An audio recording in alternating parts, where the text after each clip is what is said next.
safe places where they can't wear out much and they don't get used much because of expense and the fear of residuals, the fear that the value will dip if you put some miles on it, and how much is that going to cost? And to me, it's all very boring.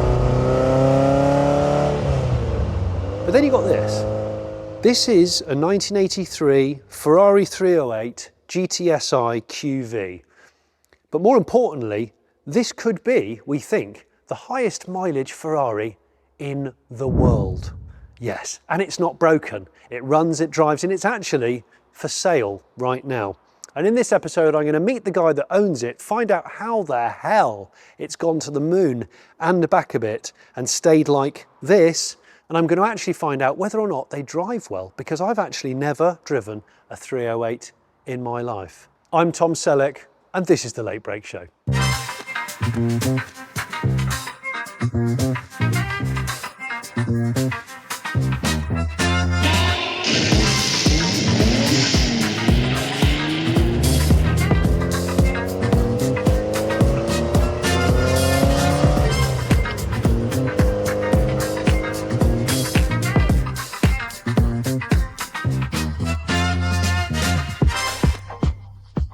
Right, Ben, I've got to ask you outright, how did you find it? What on earth made you dabble with danger, I'm going to say, buying a Ferrari with such unbelievably high mileage? The mileage wasn't really a factor when I bought it, because I found it while scouring Craigslist.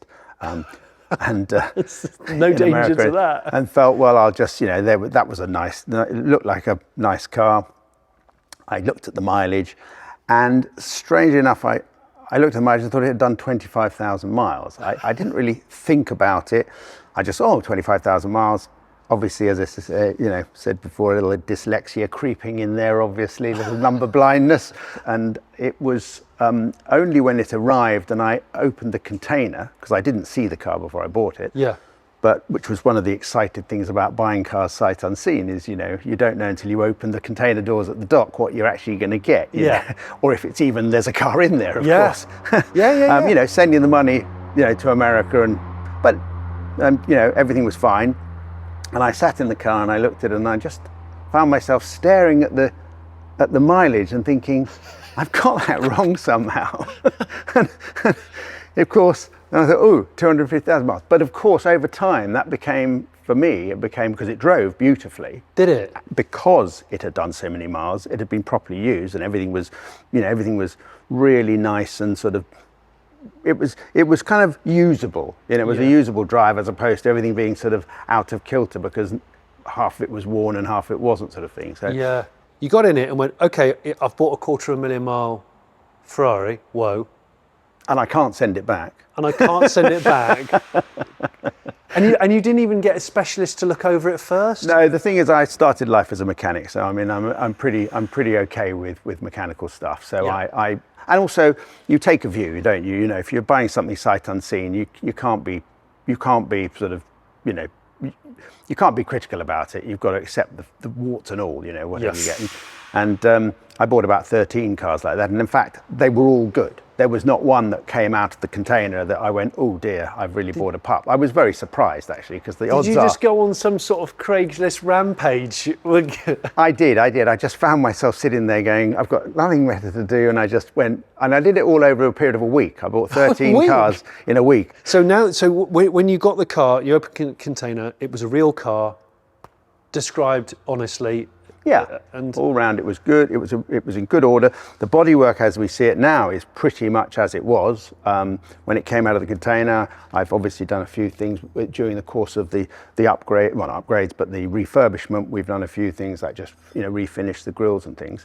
The only thing was that it didn't have its Targa roof. The seller did tell me that the roof wasn't on it. Of course, I didn't really consider the implications of that until it arrived. And then speaking to the Ferrari specialist, he went, well, hen's teeth and all that, chances of finding one, because they didn't have any and they had no idea, where they were going to get one from. Well, somebody suggested, he said, why don't you just put a search on eBay, because you never know. Something like a saved search. Yeah, one of those things that just will let you know if something comes up.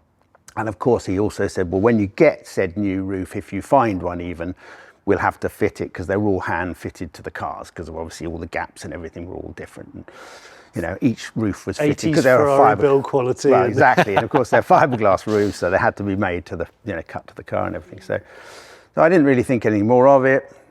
Then about a month later, ping email from eBay, Ferrari Targa roof, 308 Targa roof. And I thought, and I looked at it and I thought, okay, great, fantastic. And the guy shipped it from America. The guy shipped it over to me. Yeah. And the roof arrived, and I thought, okay, right, better make an appointment with the Ferrari dealer. But you know, I thought, well, I'll just offer it up and see how far out we are with it. And I put it on, and I pushed it. You know, it just fits in through the little. It goes in at the front here, and then it drops down in. So you sort of have these little lugs that go in there. Everything sort of started to go in fine, and I popped it down, and then I got inside to put the catches on, and I looked up. And the marks on the new roof, or the second-hand roof top, matched the same marks that would spread across the headlining. So it was like the original... Like a stain or a scratch. scratch. I think, you know, when somebody's opened a can of Coke and it's kind of, you know, there was a little bit of a spattering of kind of marks, maybe where people had tried to wipe it or something. But it fitted absolutely like a glove, and it was the original roof. I mean, it's the only thing I can say. It must have been the original roof because the lining in the backs here used to be a kind of a very funny fabric, which you can't buy anymore, unfortunately. Yeah. Everything lined up, everything fitted, and the marks were the same. And I looked inside and I thought, I don't believe it. It's the roof It's the original roof. You've united and them. Probably 2 years after it had been originally stolen, from what I can gather. So, you know, it was, the odds on it were, you know. That's so strange. And I left the advert running and forgot about it, and it still hasn't brought up another one. Really? So there's been, so the only one that ever came up was the one was the from original this one for this car. So strange. I don't even, you know. Right, speedy takeoff. Not really, not as speedy as the opening sequence to Magnum P.I. But then again, I'm not in Hawaii, I'm not wearing suspiciously short shorts, and I didn't just put back my Targa roof like it's a sunroof and then it magically disappear. Thanks to 80s TV camera magic.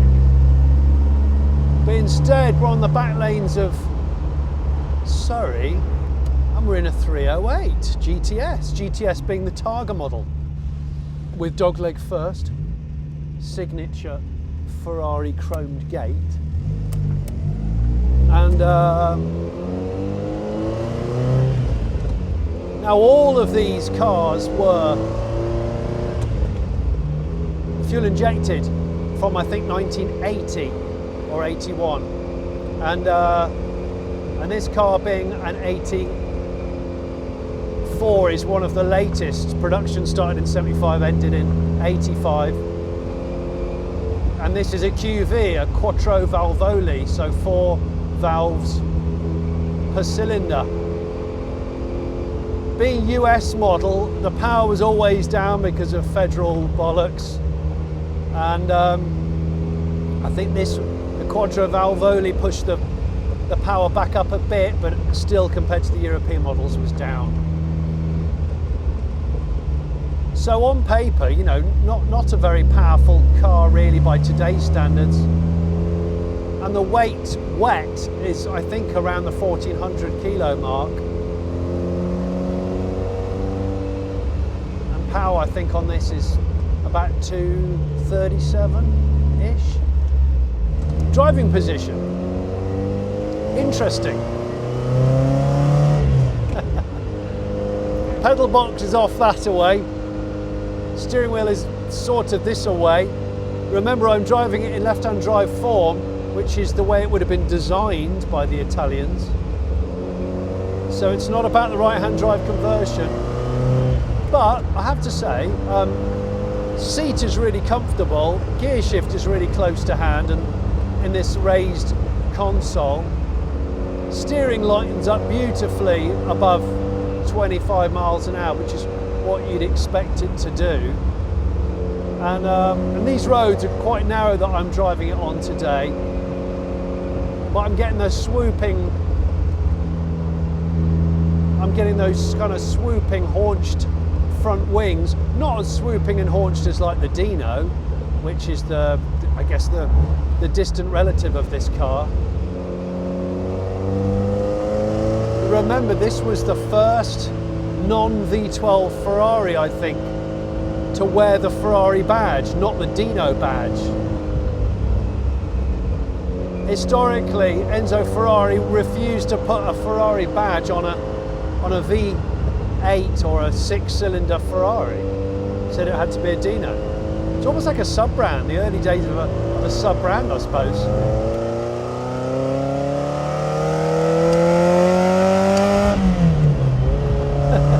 I can't see the speed above 50 because the top of the steering wheel blanks it out, because I'm a tall person. There is some scuttle shake, but I'd sort of expect that from what is a 70s design, remember? That's a Honda E.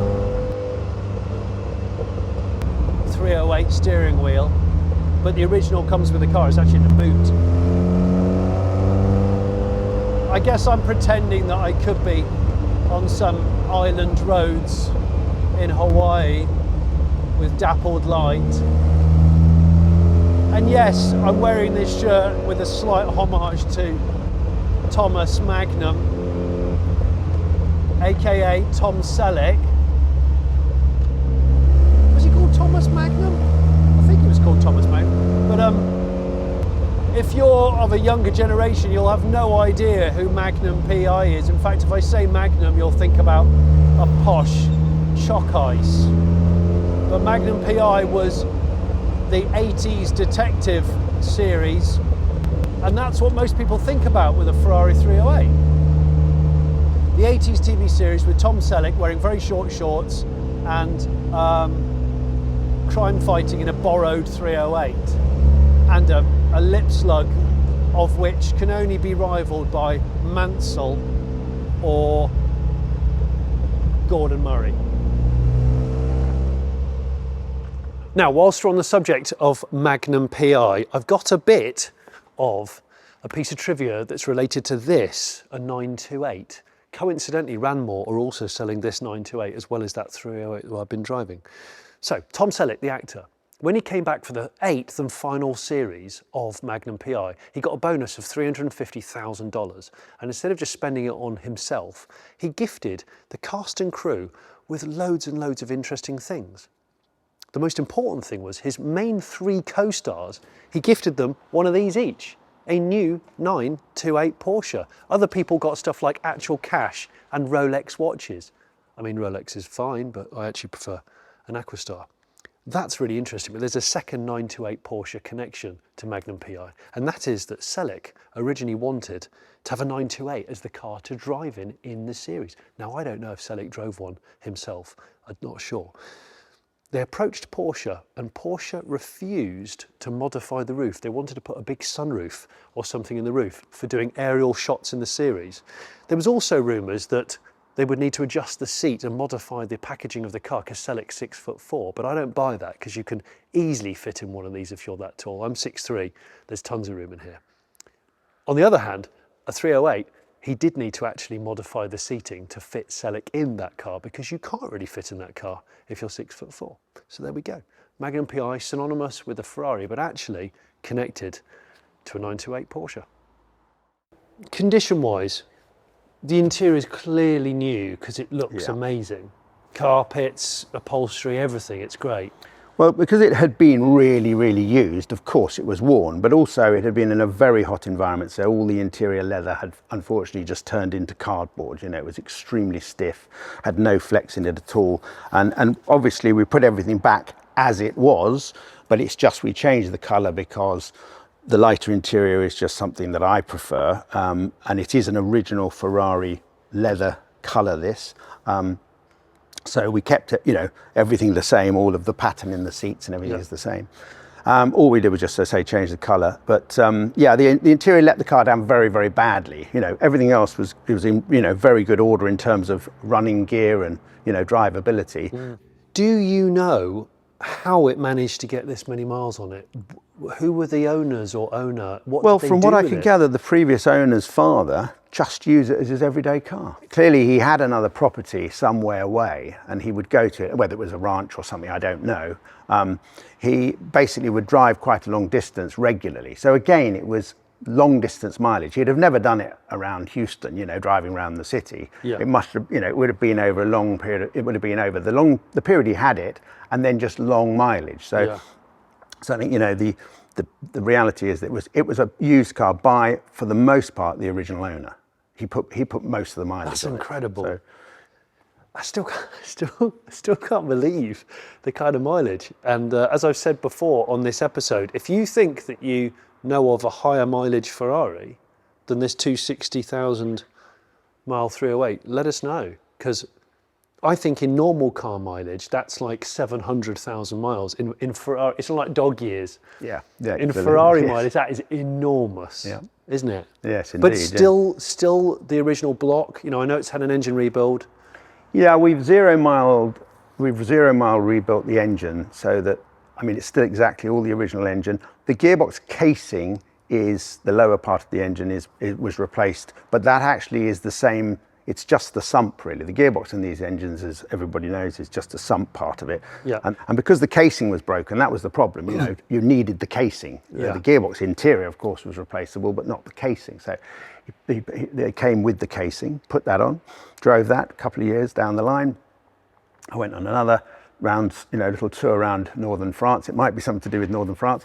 And then the timing chain or timing pulley bearing degraded, really. Yeah. And I did hear a noise, and I said to my wife, we really should stop because this doesn't sound good. And she went, no, I just want to get to that hotel. Oh no, that was an expensive and night. then that was the expensive bit. So basically we got it, repatriated it, and Mike worked his wonders, but he took the engine out, gearbox, we did all the suspension, all the brakes, all the interior, all the engine bay, Oh my word. and all of the engine and everything, all the wiring, everything completely, so that literally this car is now good for another 250,000 miles and will serve somebody very, very well, you know. And how many miles ago was all of that done? Are we talking not very many miles? 5 miles ago. Oh really? Probably. So the engine's No, still... it's actually been, to be fair, it's been from Windsor to here. Okay, so you know. forward 50 miles? I don't know. 50 miles. Right, probably, okay. yeah. So it's still running in? Basically, yeah. Okay. Yeah. I love the story of this car. It's more interesting than all the ones that get mothballed and everyone worships the lack of mileage, the lack of story, the lack of memories, whereas this has actually done stuff. Yeah, and it'd be great. You know, the thing is, it needs to be used. Again, it's one of those things that you know, it's so nice to drive. I mean, obviously, it's a left-hand drive, but you know, with a car this size, that's not a problem in England. And of course, if you're going around, you know, Europe, it's great. You know, I mean, using it in Europe, and that's what it's exactly what, you know, I bought it for originally. Right. Buying from America, you know, you don't bring them into the UK exclusively to use them in the UK because of the left-hand drive. So European driving is fantastic. Brilliant. And take this back to Italy, you know, Why are you selling it though, Ben? Life is a little different now. I spend a lot of time abroad, not where I would be able to sadly use this. And it's just, I don't want this to sit mothballed in my garage. You know, it just seems a terrible shame. And right now, this car is as good, you know, it's great now. And somebody taking it on from here would get a lovely car. You know, if it doesn't get used, it's just not good for it. No. You know, I want to see it used, you know, and for me, it is actually a wrench to let it go, but it's important that it goes to a good home and it gets used. This being a wet sump car, because I think they all went wet sump from about 1980, they're actually a very durable drivetrain and quite cost effective for a Ferrari. I've got a Nissan Primera behind me, or an Almera. I did a barn find on one of them ages ago. And the other really surprises me is that it actually sounds like a 4-cylinder car. It just doesn't sound V8 at all, like not at all.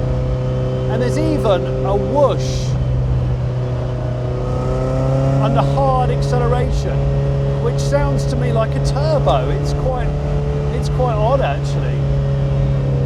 Gearbox oil, when it's warmed up, it's really nice actually.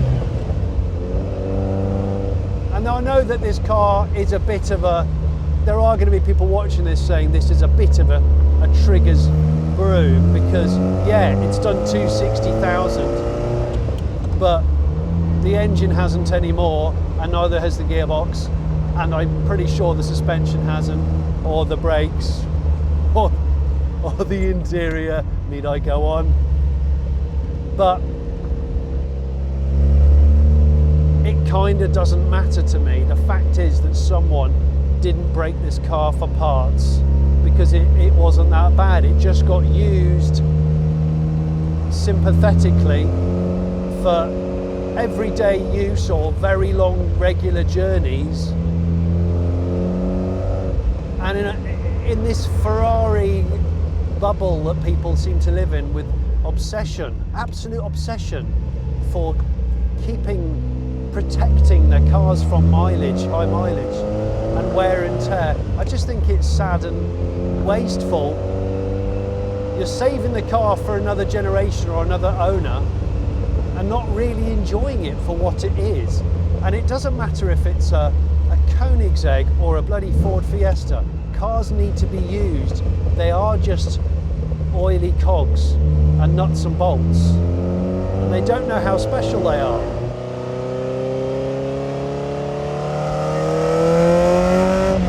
You see, it almost sounds like a turbo.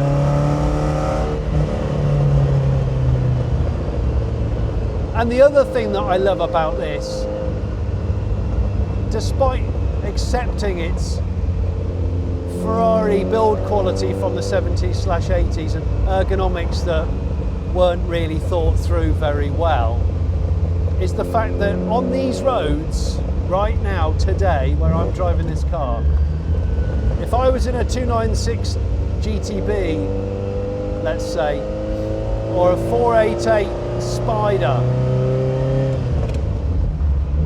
I would not be driving it any quicker. I possibly might be driving it slower, because although it's got loads more power, it's a bigger car, and you don't have the confidence to drive wide cars in narrower places. And most of the roads, I've said this before on the Late Break Show, most of the places where you want to enjoy a car like this are the roads in your country where there's not much traffic, and they're probably quite narrow. The roads aren't changing shape, yet the cars have been changing shape. And also, this is not on low profile tyres, so these horrible potholes and patched surfaces are actually being absorbed rather nicely by the 80s Ferrari suspension. And I don't feel like it's going to put a foot out and try and bite me, even though I've got no traction control, I've got no guardian angels to save me. But I can pretty much use fair amounts of the power that I've got. So Ralph, it's your job to find a new owner for this car, right? I'm quite taken by this car. I really didn't think I would be. This is my kind of Ferrari. These cars want to be driven, don't they? So the fact that this one really has been, just makes it drive better. Yeah. So, but what I want to know is, there's no way that Ferrari's done 260k unscathed. So what can you tell me about it? You've obviously delved into the history file a bit. Yeah, there's some bills there for sure. And it's fair to say some money's been spent on it. Yeah. I mean, what's most interesting is we've got all the history dates back to 1989 that we've got in the car. Right. So the car was first registered, we know, in 1983. Yeah. So we've got 6 years worth of history missing. Nothing. Nothing. Wow. Nothing at all. That's where the trail runs dry. Okay. But what's fascinating is if you look into the history here, in 1989, you can see on the car it's done 237,000 miles.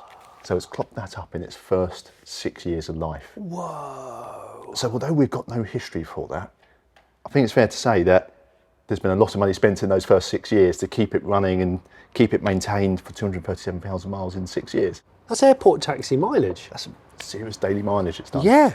We can only guess at what that mileage was, but it's fair to say it's probably covered the majority of the states in that time. Whoa. Travelling salesman for amphetamines? Who needs to sleep? Yeah, Just exactly. keep driving and keep refueling. Get those sales done. Yeah. Oh wow. Ben, who's the current owner, buys the car a decade ago. Yeah. 2015 it comes here. And he's done, what, 30,000 or something?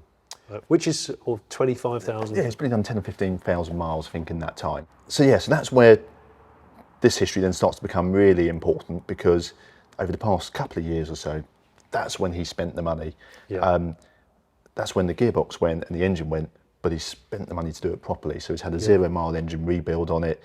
He's had a replacement gearbox put in there. He's had the suspension overhauled, the brakes overhauled, the interior retrimmed. Yeah. He spent all the money to make it look and present as it does today, and it's a That's amazing. thing for it. Given that it is still the original block, so it was the original engine on it and still is, up until 250,000 miles. Yeah. Wow. And the numbers matching gearbox. So if the gearbox hadn't been rebuilt already, it survived 250,000. Yeah. Because I did read that this model, the 308, has a fairly robust drivetrain for a Ferrari. Yeah.